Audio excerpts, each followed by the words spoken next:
Hey everyone, it's Jess. Today I would like to show you a few techniques using our screw down hole punch and our patina. You've seen many videos where I use our hole punch pliers, but with our screw down hole punch, we use for some of the metals that are a little bit thicker and heavier weight where it's that hole punch plier won't punch through. So I'm gonna go ahead and show how to add holes to this really beautifully detailed mandala eye. You can see there's no holes in this natural brass piece at all. And I want to create a bracelet connector with it. So you could see here, this one has 3 holes on this end and on the opposite end. So then we could do something like this where you could connect pieces to create a beautiful connector. You could always wear it vertical for a necklace, add a hole here to add your chain and then suspend things from the bottom. But there's a lot you could do with it. So first we're going to start off by adding the holes to that, and then I'll show you some fun patina techniques as well.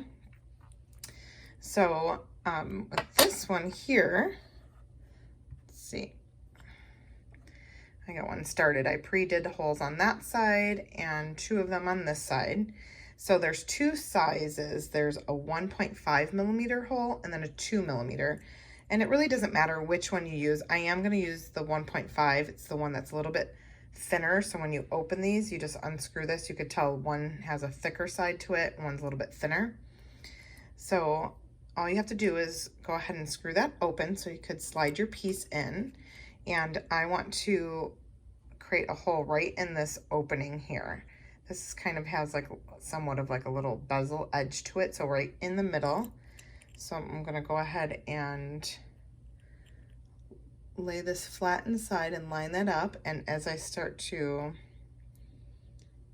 twist this down, the handle, you'll feel it get, now it's snug in there. And I'm gonna go ahead and hold this piece and continue just turning this handle until right before it stops. I could feel that it punched through. So now I'm going to unscrew that, loosen that up, and then your piece will come out. And then you can see here, I created that hole right there in the center. So now I have 3 holes on this side and 3 on the opposite. So to get started here with the mandala eye, I'm going to use our Verdigris, Fire Opal, and Topaz for the colors. So you always want to shake your patina bottles and then work in very small amounts. So you're just going to put a small amount of patina on your craft sheet. Okay, so this brush is very ultra fine tip. It's a 00, and I order a pack of these, like a pack of 50 on Amazon, really cheap, but it's great for this really detailed fine work. So I'm just going to go in with some of the Verdigris first and color in this center part, that circle.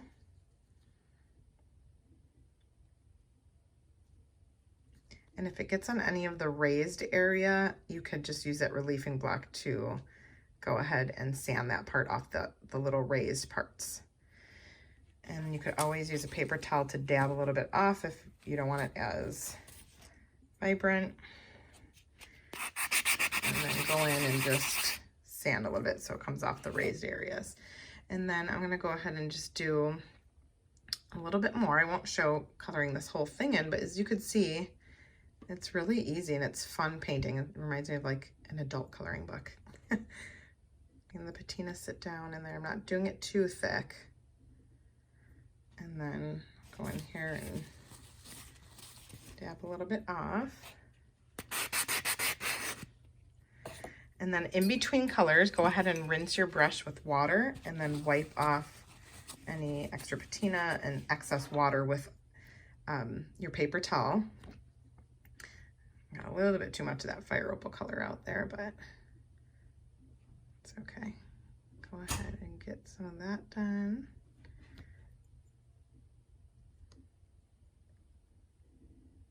But we have a whole lot of patina colors to choose from. You could do a variety of many colors. We have metallics, which are really beautiful for this technique as well. Okay, again, I'm gonna rinse my brush and then grab a little bit of the Topaz. Just show you how that looks.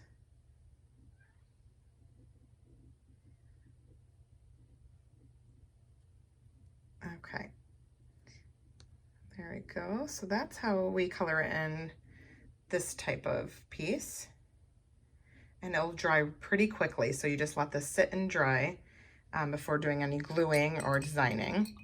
And you could always do a layer of ice resin on top of this. I've done that in the past, and that's really beautiful.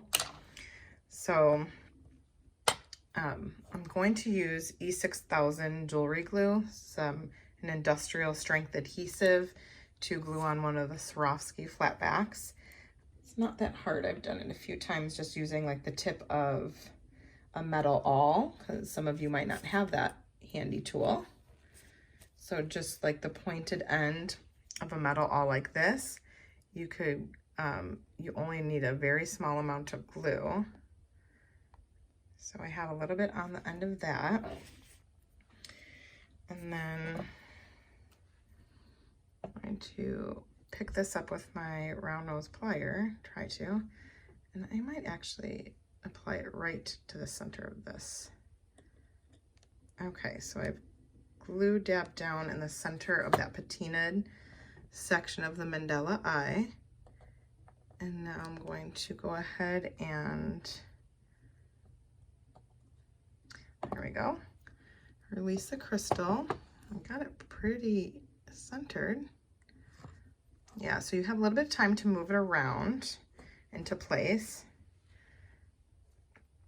Well, that's how that would look, really beautiful. And again, you could always add resin on top of that, but then the crystal won't sparkle as much. So I like this project here. I don't have anything sealing this. This is just the patinas done directly and then the crystal glued in. But hopefully these projects inspire you. Definitely check out our blog for the India color story for close-ups and more inspiration. See you soon.